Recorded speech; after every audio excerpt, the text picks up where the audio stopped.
교회의 사자에게 편지하라. 좌우에 날선 검을 가지신 이가 이르시되 내가 어디에 사는지를 내가 아노니 거기는 사탄의 권자가 있는 데라. 내가 내 이름을 굳게 잡아서 내 충성된 증인 안디바가 너희 가운데 곧 사탄이 사는 곳에서 죽임을 당할 때에도 나를 믿는 믿음을 저버리지 아니하였도다. 그러나 내게 두어 가지 책망할 것이 있나니 거기 내게 발람의 교훈을 지키는 자들이 있도다. 발람이 발락을 가르쳐 이스라엘 자손 앞에 걸림돌을 놓아 우상의 제물을 먹게 하였고 또 행음하게 하였느니라. 이와 같이 내게도 니골라 당의 교훈을 지키는 자들이 있도다. 그러므로 회개하라. 그리하지 아니하면 내가 네게 속히 가서 내 입의 검으로 그들과 싸우리라. 귀 있는 자는 성령이 교회들에게 하시는 말씀을 들을지어다.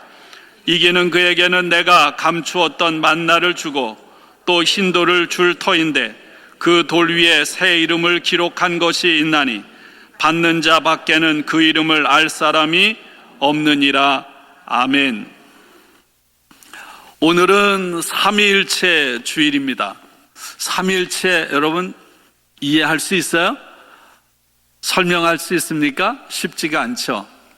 그래서 삼위일체에 관한 수많은 말들이 있습니다. 그 중에 한 4세기경에 한 300년 후반에 이 갑바도기아라고 하는 지역에서 사역했던 교부들이 이런 개념으로 설명을 했습니다. 페리코레시스. 그냥 그런 말이 있다고 아시면 이해하면 될 것 같아요. 페리코레시스. 코레시스라는 말은 이것입니다. 둘과의 관계에 있어서 이 코레시스라는 것은 서로가 자신들을 비워서 저 사람이 내 안에 머물 수 있도록, 그 사람 안에는 내가 머물 수 있도록 서로를 위해 공간을 마련해 놓는 것. 페리라는 건 둘. 하나님이란 어떤 분인가?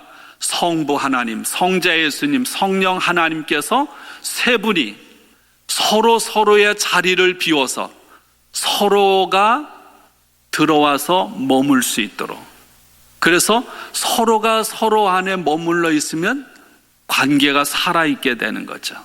그래서 성령 하나님, 성부 예수님, 성부 하나님께서 서로가 서로 안에서 서로 머물러 있어 교제하는 것, 이것을 가리켜서 삼위일체다 이렇게 설명을 했습니다.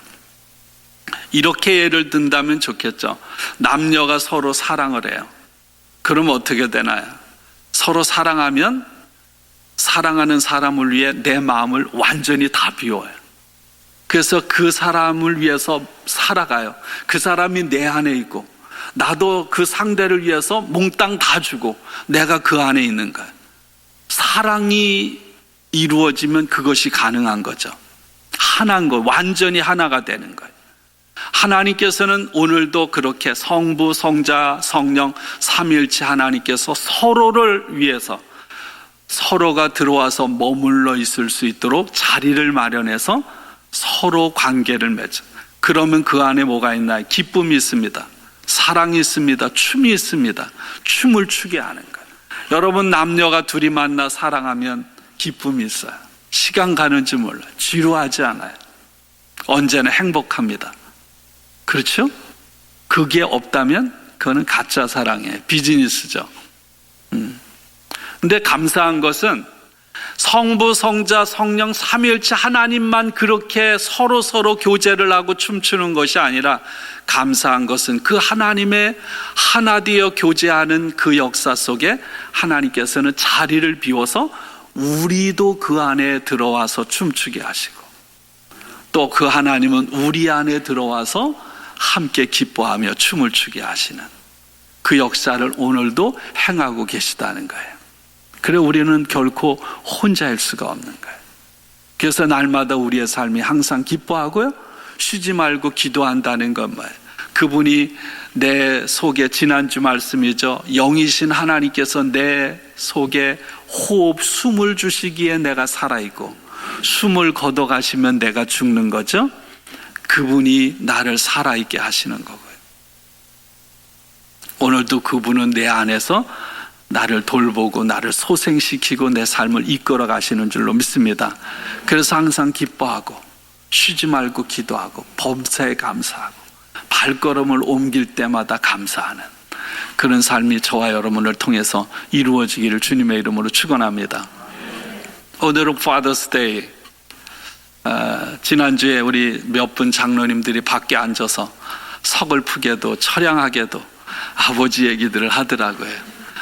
아버지는 찬밥이라고, 그죠? 엄마들은 뭐 대단한데 자식들도, 그리고 시장에서 꽃 파는 것도 막 엄마들의 매출은 어마어마한데 아버지 날에 꽃 파는 건 거의 뭐 꽃이나 선물 파는 것도. 근데 고무적인 건 올해 뉴스를 보니까 올해 아버지 날에는 지난해보다도 훨씬 더 소비가 많이 늘어났다고 하는 거 보니까 아버지들에 대한 대접이 조금 낮은 건 아닌가, 뭐 이런 그런 뉴스를 본 적이 있습니다. 저도 이제 뭐 구하잖아요. 저도 아버지가 생각났어요. 어머니, 아버지 어머니 묘지에 한번 가보고 싶다 그런 생각을 하면서 다산 정약용, 제가 오래전에도 말씀을 드렸는데 정약용 선생님이 생각이 났습니다. 이 다산 정약용은 22살에 과거에 급제를 하고 18년 동안 정조가 살아있는 동안에 최고의 대우를 받고 정말 특별한 정조의 총애를 받습니다. 그러다가 정조가 죽고 나서 곧바로 집안이 천주교 신유 옥사라는 그 사화에 휘말려서 큰형은 순교를 당하고 작은 형과 더불어 매를 맞아 겨우 죽음을 모면하고 유배에 가게 되죠. 그래서 유배길에 가서 18년 동안을 유배지에서 생활합니다. 멸문지화를 당한 거죠. 남겨진 가족들, 그리고 자신의 앞길이 어떻게 될지 모르는 그런 상황들 속에서 그분이 이제 귀향길을 가면서 충주 하담, 제가 태어나서 자란 곳, 아버지 어머니 묘지가 있고 할아버지 할머니 묘지가 있는 그 고향에 들리게 되는 거예요. 제가 주부 칼럼에 그렇게 썼어요. 그 아버지 묘지에 성묘를 하면서 그 아들에게 쓴 편지에 이렇게 말하죠. 내가 아버지 묘소에 도착해서 걷잡을 수 없는 눈물을 한바탕 뿌렸구나. 귀향을 보내도 아버지 묘소가 있는 곳을 지나게 해주시니 어딘들 임금의 은혜가 미치지 않는 곳이 있겠느냐. 감사하고 감사할 뿐이다. 그러면서 그곳에서 하담별, 하담을 떠나면서라는 시를 씁니다. 그곳이 제 태어난 고향인데 그 내용은 뭐 여러분 주보를 보시면 알겠고요. 18년 동안 유배 생활을 이제 떠나가는데 여러분 나름대로 최선을 다해서 왕의 총애를 받아 18년 동안 최고의 자리에 올랐어요. 열정과 온 마음을 다해서 왕을 보필했고 왕은 아낌없이 자신의 모든 것을 정조에 신임을 하고 다 줬어요. 18년 동안. 근데 정조가 죽고 나서 그는 18년 동안 유배지에서 가장 고통스러운 시간을 보냅니다.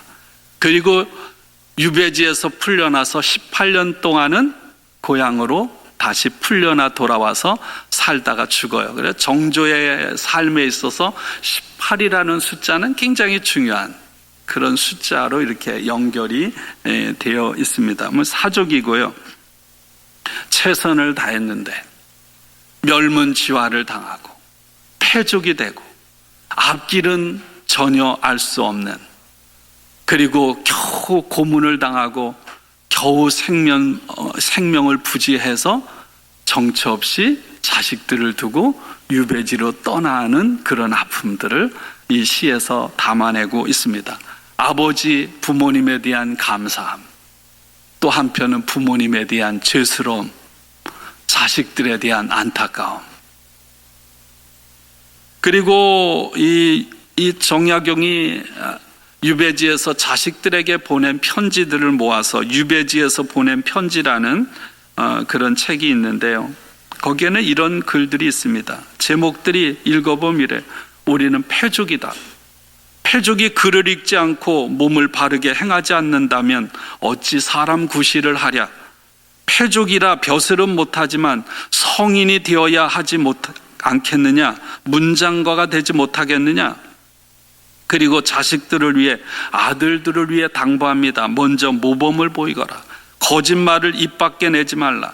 그리고 당시에 중국과 일본의 그런 상황들을 대학자로 그렇게 얘기해주고, 패족은 100배 더 노력해야 한다.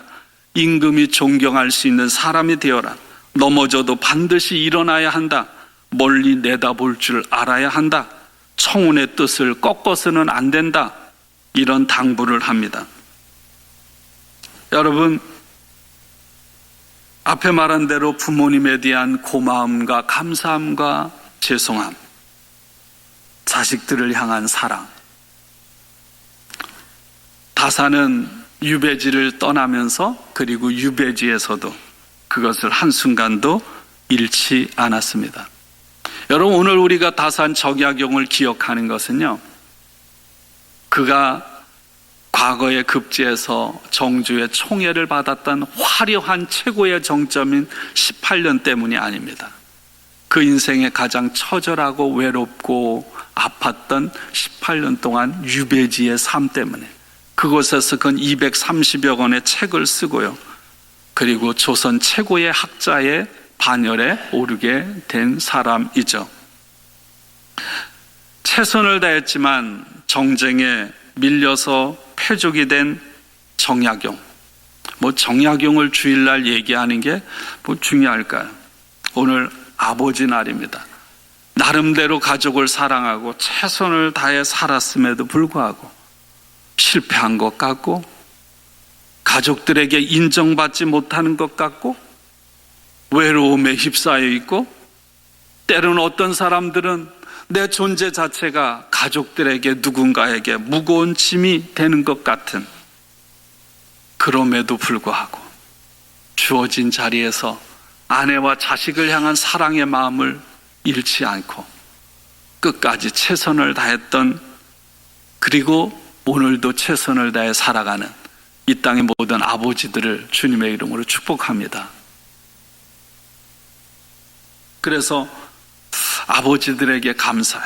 지금 없어 안 계시더라도, 그리고 또 이 자리에 아버지이신 여러분들 한 분 한 분을 축복합니다. 여러분, 많은 남자들이 아버지를 자랑스럽게 여길까요? 부끄럽게 여길까요? 여러분, 아버지를 별로 자랑스럽게 여기지 않습니다. 여러분 자식들은 어떤가요?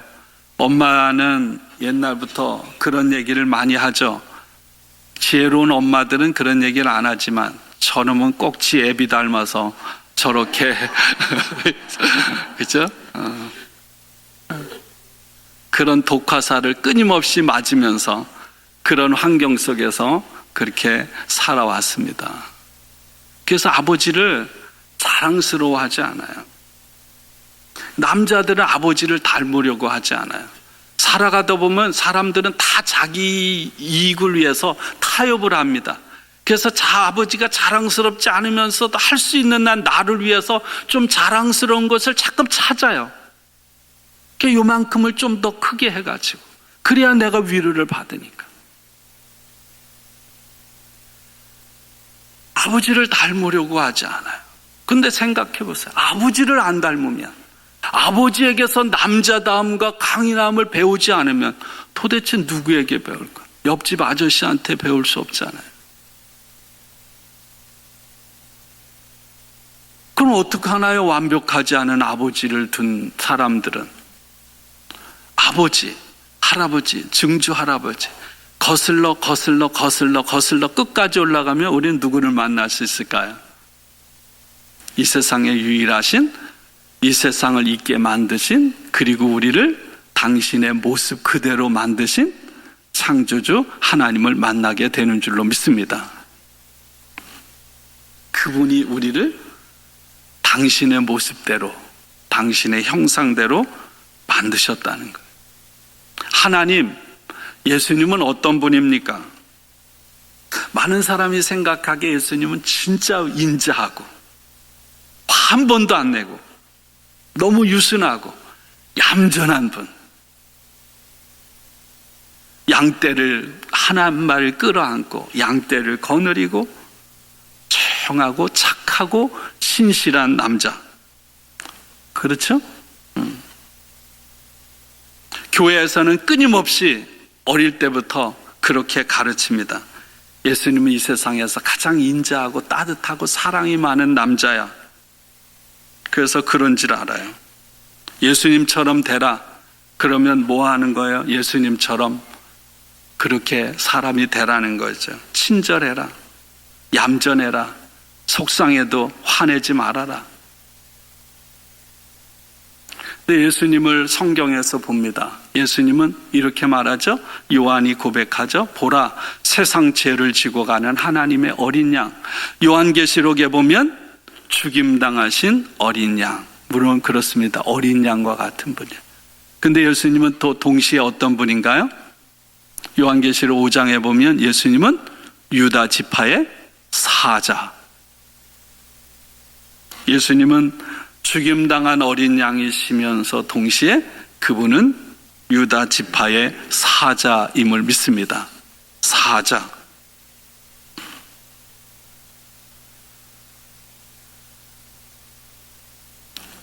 여러분, 오늘 우리는 여기 영상에 사자 곰 봤지만 사자를 보려면 어디를 가야 돼요?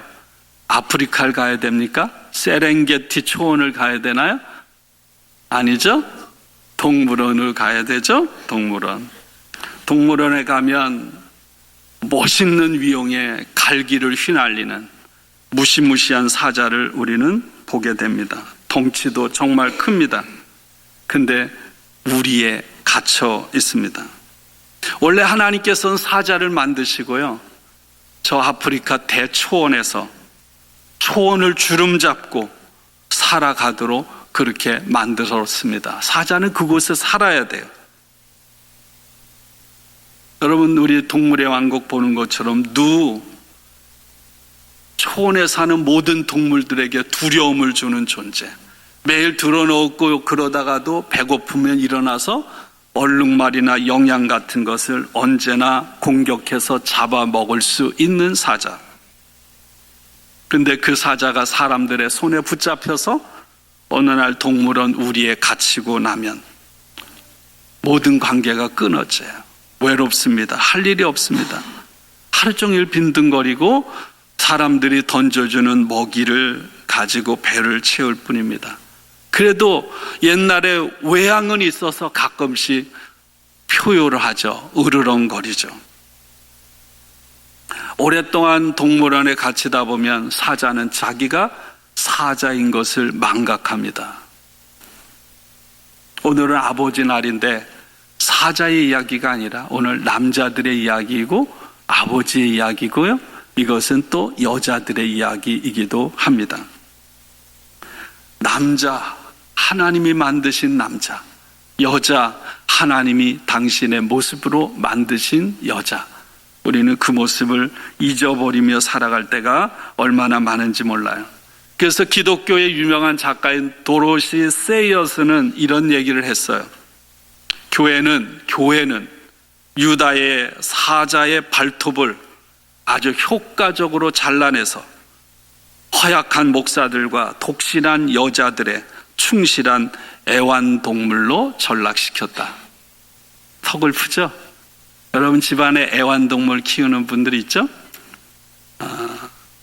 교회는 유다 지파의 사자의 발톱을 상처 안 나게 부드럽게 다 깎아내고 제거하고 빗발을 뽑아낸 다음에 목사들과 여자들, 신실한 여자들의 말 잘 듣는 충실한 애완동물로 만들었다. 여러분의 가족에 여러분의 남편은 어떤 역할을 하나요? 그렇다면 하나님은 어떤 분일까요? 예수님은 어떤 분일까요? 성경 전체는요, 하나님을 가리켜서 위대한 전쟁 용사라고 말합니다. 창세기부터 요한계시록까지 전부 다 하나님의 전쟁하는 것, 전투하는 것, 악의 세력과 하나님의 백성들을 대적하는 세력들과 전쟁하는 것이 성경 전체의 이야기입니다. 하나님은 싸워야 할 때 싸우죠. 싸워야 할 때 가만히 있는 분이 아니죠. 치열한 전투를 합니다. 왜? 저와 여러분을 구원하기 위해서. 이 세상의 가장 악한 원수인 죽음과 당신의 목숨을 내어놓고까지 싸우신 분이 하나님이신 예수님인 줄로 믿습니다. 하나님은 어떤 분인가? 이렇게 당신의 자녀들을 위해서는 한없이 인자하지만, 사랑스럽지만, 당신의 자녀들을 고통 가운데로 몰아가는 적들에 대해서는 한없이 강력하신 분. 하나님이 아무리 사랑이 많다고 하는데 애굽의 바로의 군대에게 사랑을 베풀면 하나님의 백성은 어떻게 되겠어요? 하나님의 백성을 사랑하지만 바로의 군대는 가차없이 받은 물에 휩쓸려 죽이게 하시는 분이 하나님이심을 믿습니다. 죄를 짓고 우상 숭배를 하고 끊임없이 하나님을 반역해서 하나님은 끊임없이 돌아오기를 명령함에도 불구하고 끝까지 거역할 때는 하나님은 당신의 백성들조차도 이방인의 군대를 보내서 쓸어버리고 죽입니다. 그러나 완전히 제거하지 않죠? 왜냐하면 그 죄를 그대로 두고는 하나님의 백성으로 살아갈 수밖에 없기 때문에 그 일을 할 수밖에 없는 거예요. 결국에는 당신이 우리를 위해서 죽으시는 거죠. 하나님은 그렇게 싸우시는 하나님이심을 믿습니다. 한번 우리 자신을 한번 생각해 보죠. 유다 지파의 사자, 하나님은 당신의 형상을 따라 우리를 사자로 그렇게 세워주셨는데 집안의 가장인 우리들을 하루 종일 일터에서 피곤하고 지쳤다고 집에 와서 여전히 소파에 앉아서 하루 종일 텔레비전에 목매어 있는 아버지들, 자식들이 어떻게 살든 무관심하고 아내의 삶이 어떤지 관심이 없는 남편, 아버지들. 어떤 사람은 그냥 집 밖으로 불나방처럼 자기의 멋에 취해서 자기 취미생활에 빠져서 집안의 아이들이 어떻게 살아가는지, 아내가 어떻게 살아가는지 관심도 없이 그렇게 살아가는 그런 아버지, 남편들. 그래서 세월이 가면 갈수록 아내의, 자식들의, 남편을 향한, 아버지를 향한 마음은 굳어져요. 분노가 생깁니다. 화가 생기는 거예요. 실망하게 됩니다. 그러면 관계라는 건 항상 서로 주고받는 거죠. 그러니 아버지들은, 남편들은 가정에서 결국은 어떻게 되나요? 외롭죠. 말 상대가 없어요. 마음을 나눌 만한 사람이 없습니다. 그래서 데이빗 소로라는 분은 이런 얘기했어요. 많은 남자가 소리 없는 절망 속에서 살아간다. 여러분, 돈이 해결할까요? 사회적인 지위가 해결할까요? 그런 것이 해결할 수 없는 것들입니다.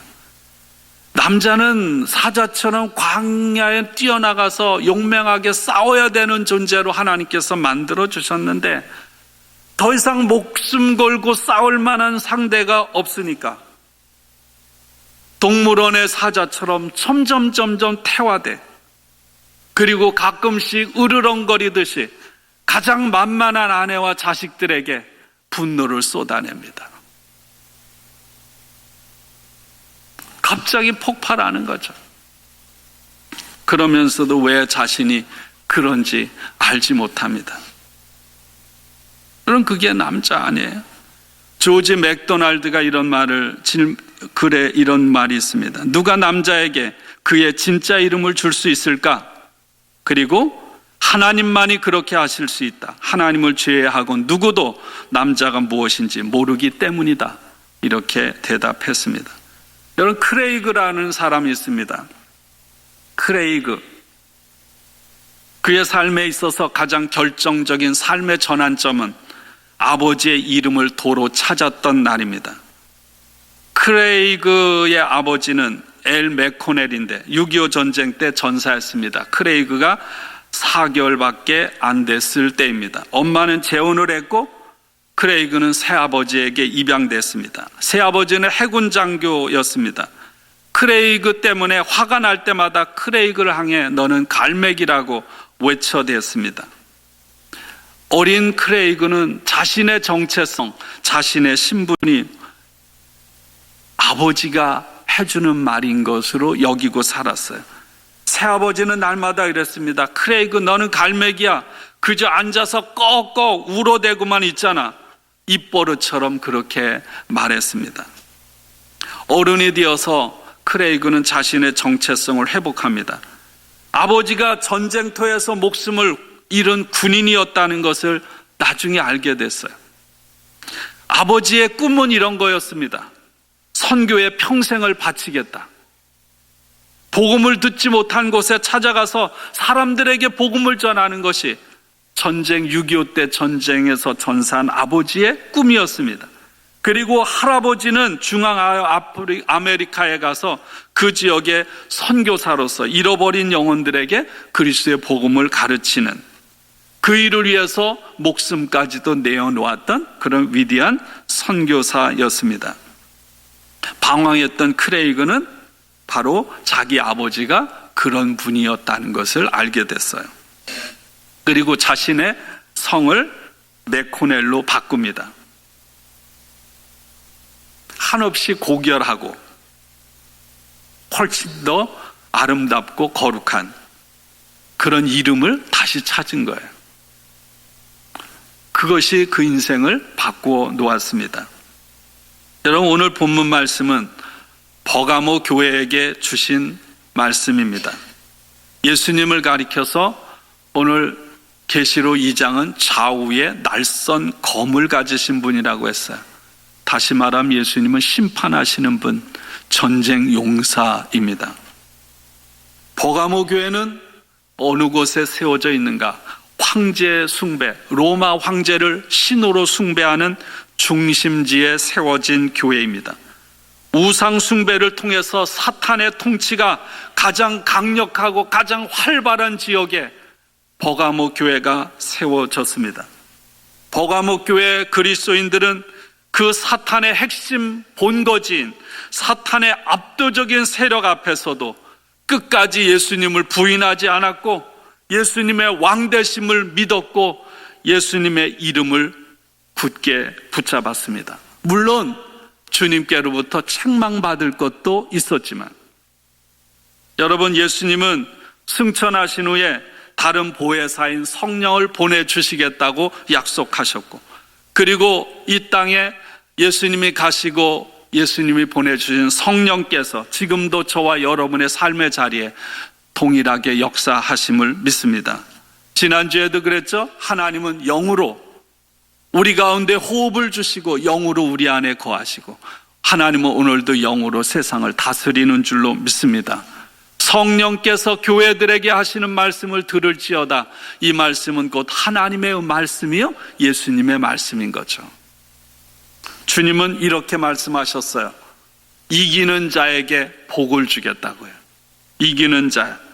아직 사탄이 강력하게 지배하는 그곳에 세워진 버가모 교회는 치열하게 죽느냐 사느냐 영적인 싸움을 싸워야 합니다. 우리도 마찬가지예요. 주님이 오시는 그날까지 치열하게 죽느냐 사느냐 싸워야 합니다. 그러나 그 영적인 도전을 극복하고 승리하는 사람들에게 두 가지 복을 주신다는 거예요. 첫째는 감추어진 만나를 주시겠다는 것입니다. 감추어진 만나라는 것이 무엇일까? 이 만나는 어떤 양식입니까? 하나님께서 광야 40년을 사는 가운데 하나님께서 내려주신 양식이에요. 그것처럼 감추어진 만나라는 것은 장차 하나님 나라에서 벌어질 잔치를 상징하는 것입니다.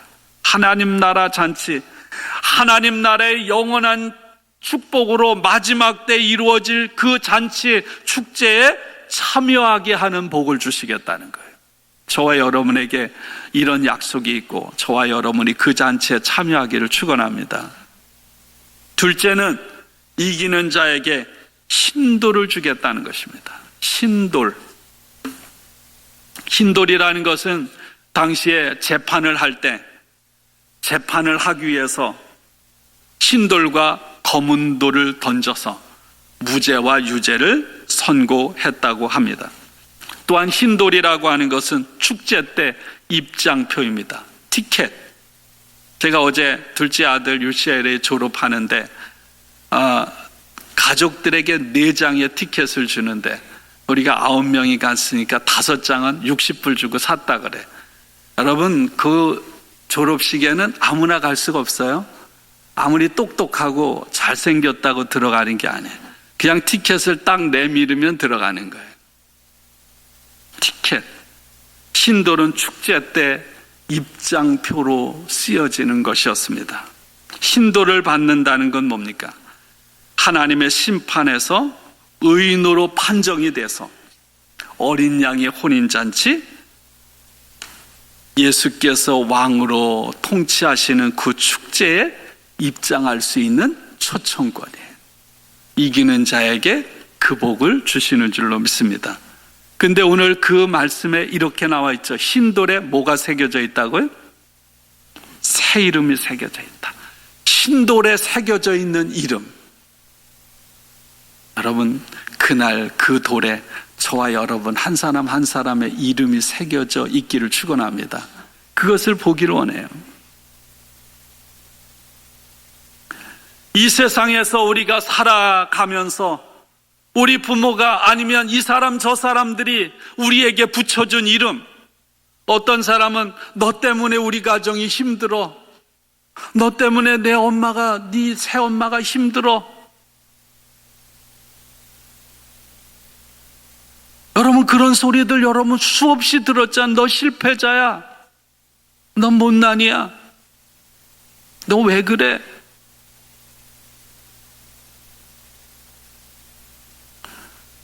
그런 이름이 새겨져 있지 않고요, 새 이름이 새겨져 있는 줄로 믿습니다.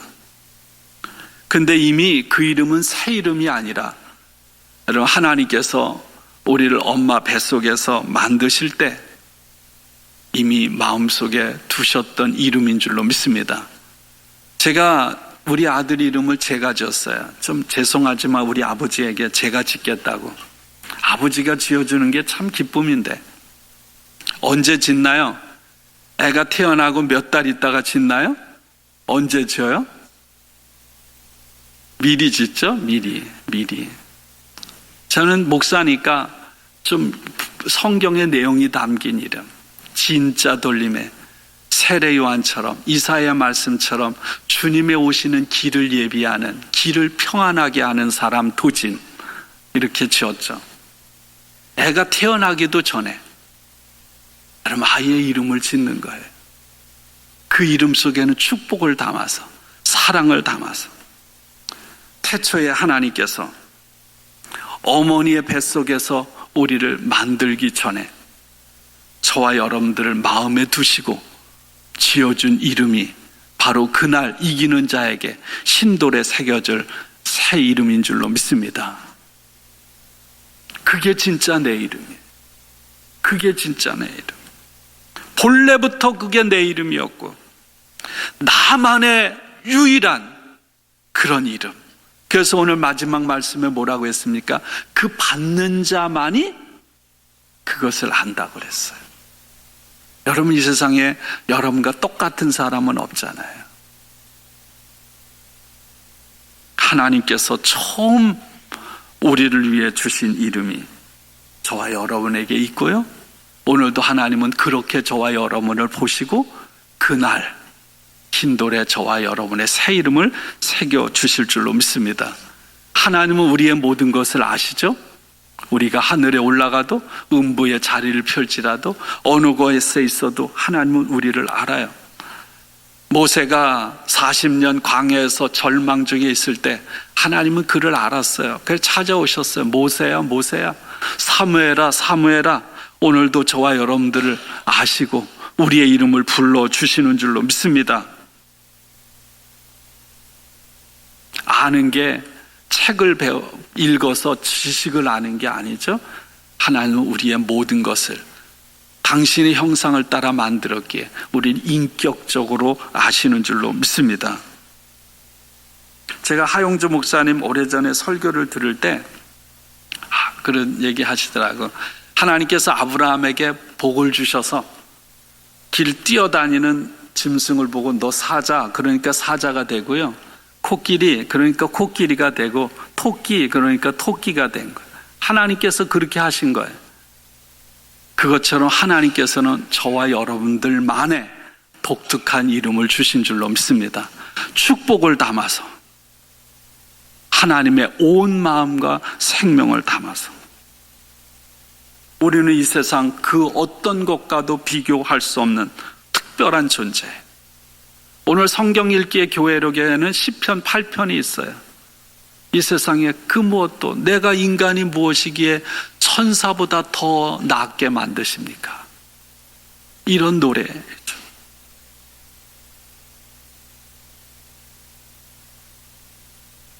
하나님은 우리를 이 세상에 만드셨고 보내셨고 우리의 이름을 오늘도 알고 계십니다. 여러분, 하나님이 함께하는, 하나님이 사랑하는 사람도 이 세상을 살아가다 보면 끊임없이 고통을 받아요. 하나님의 사람이기 때문에 끊임없이 고통을 받습니다. 사탄은 우준 사자처럼 끊임없이 저와 여러분들을 공격합니다. 그래서 고통을 당해요. 그렇지만 분명한 것은 그 고통 가운데서도 하나님은 끝까지 함께 하셔서 우리를 소생시키고 우리를 돌보시고 우리와 함께 하심을 믿습니다. 하나님은 오늘도 우리 가운데 일하시는 거예요. 그리고 우리에게 상으로 줄 신돌, 하나님만이 주실 수 있는 신돌, 그 돌에 새겨진 우리 한 사람 한 사람의 이름, 그것을 한순간도 잊지 않으시는 줄로 믿습니다. 우리의 삶을 그렇게 하나님께서 원래 계획하신 그대로 하나님은 되돌려 놓기 위해서 오늘도 일하시고 계시는 거예요. 하나님은 어느 날 아브라함을 갈대아 우르에서 불러내셨습니다. 그리고 한 번도 가보지 못한 땅으로 인도하셨어요. 그 과정을 통해서 하나님께서는 아브라함에게 새 이름을 주셨죠. 아브라함이라는 이름을 주셨습니다. 우리는 야곱을 기억합니다. 집안에서 엄마의 품속에만 머물다가 이제 축복권 때문에 집에서 더 이상 살 수 없어 어딘가 떠나야 돼. 외삼촌이 있는 곳으로 떠납니다. 물론 엄마의 품속에서 엄마를 통해 배울 수 있는 것이 있지만 그러나 또 엄마를 통해서 배울 수 없는 것이 있기에 하나님께서는 야곱이 다른 것, 더 중요한 것을 배워야 하기 때문에 여러분 그 엄마의 품에서 강제로 띄워놓으시는 거예요. 그리고 어떡합니까? 나름대로 성공하지만 20년 후에 고향으로 다시 돌아가다가 야복강에서 하나님을 만나 밤새도록 씨름을 합니다. 그 일로 인하여 허리 고관절이 부러져요. 다리를 절게 되었지만 동시에 뭐를 얻습니까? 진짜 이름 이스라엘, 새 이름을 얻게 되었습니다. 그리고 그가 가는 길에 브니엘의 아침의 해가 떠올랐습니다. 사랑하는 여러분, 여러분의 가정에 여러분들의 아버지는 어떤 분이었나요? 그러면 여러분은 가정에서 어떤 아버지입니까? 여러분의 어머니는 여러분의 가정에, 여러분의 삶에 어떤 어머니였습니까? 아니면 여러분은 어떤 어머니로 살아가고 있습니까? 여러분, 아무리 훌륭하고 아무리 잘난 좋은 아버지, 어머니라도요, 여러분 완벽할 수가 없어요. 일부분을 가르치고 일부분을 보여줄 뿐입니다. 그래서 아브라함은 아버지 밑에서 더 이상 있을 수가 없었던 거고, 야곱은 아버지 엄마 품에서 더 이상 있게 하는 것이 하나님의 계획이 아니었어요. 그래서 하나님은 때가 되자 하나님은 아브라함을, 야곱을 새로운 세계, 한 번도 경험하지 못한 그런 새로운 세계로 이끌어 가신 줄로 믿습니다. 이것이 하나님의 일이신. 여러분, 저와 여러분의 삶에 인생의 시련과 고난이 있어요. 그 시련을 통해, 고난과의 싸움을 통해서 힘들지만 여러분, 아브라함이 아브라함으로, 야곱이 이스라엘로 새 이름을 갖게 된 것처럼 저와 여러분이 하나님이 주시는 새 이름을 얻게 될 줄로 믿습니다. 그래서 여러분, 우리 인생은 어차피 고난인데, 여러분 인생에 시련과 고통이, 고난이 찾아올 때 그것 때문에 주저앉지 마세요. 절망하지 마세요. 그때 우리 그리스도인 하나님의 자녀들이 가져야 할 질문은 이것입니다. 하나님, 나를 이 상황에 던져놓고 나로 하여금 이 일을 겪게 하시는 것이 무엇을 저에게 가르치려고 하시는 것입니까?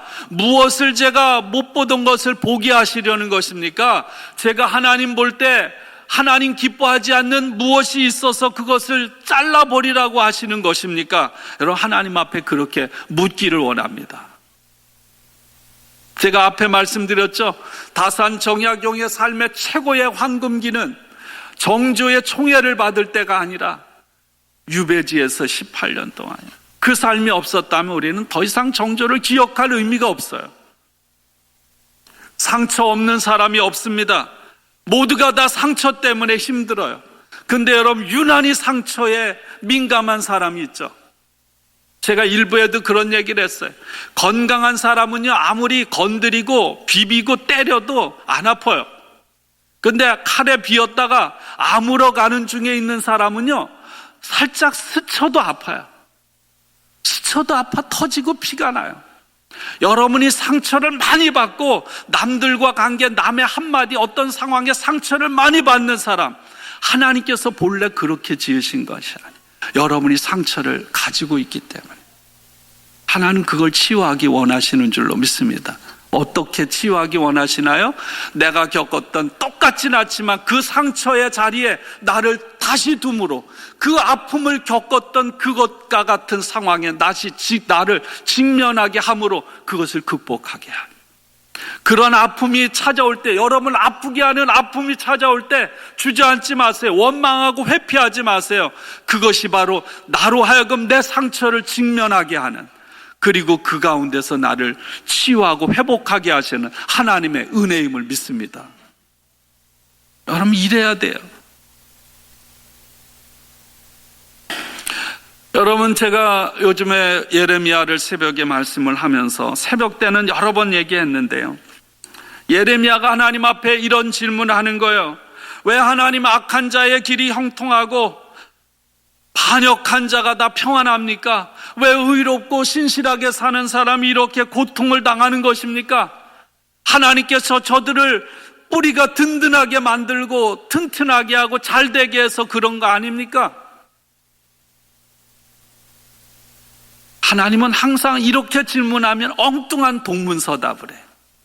엉뚱하게 대답을 합니다. 하나님, 왜 악인들이 잘 나가고 의인이 고통을 받습니까? 그때 하나님께서 예레미야에게 이렇게 대답하셨어요. 예레미야 12장 5절, 만일 내가 보행자와 함께 달려도 피곤하면 어찌 능히 말과 경주하겠느냐? 내가 평안한 땅에서 무사하려니와 요단강 물이 넘칠 때는 어찌 하겠느냐? 무슨 말씀일까요? 예레미야야, 너의 삶에 고통이 있는데 앞으로 더 큰 고통이 찾아올 텐데, 너 지금 사람과 달리기를 하면서도 이렇게 힘들어하면 앞으로 달리기에 있어서 최고의 짐승인 말과 달리면 너 그때 어떻게 할 것인가?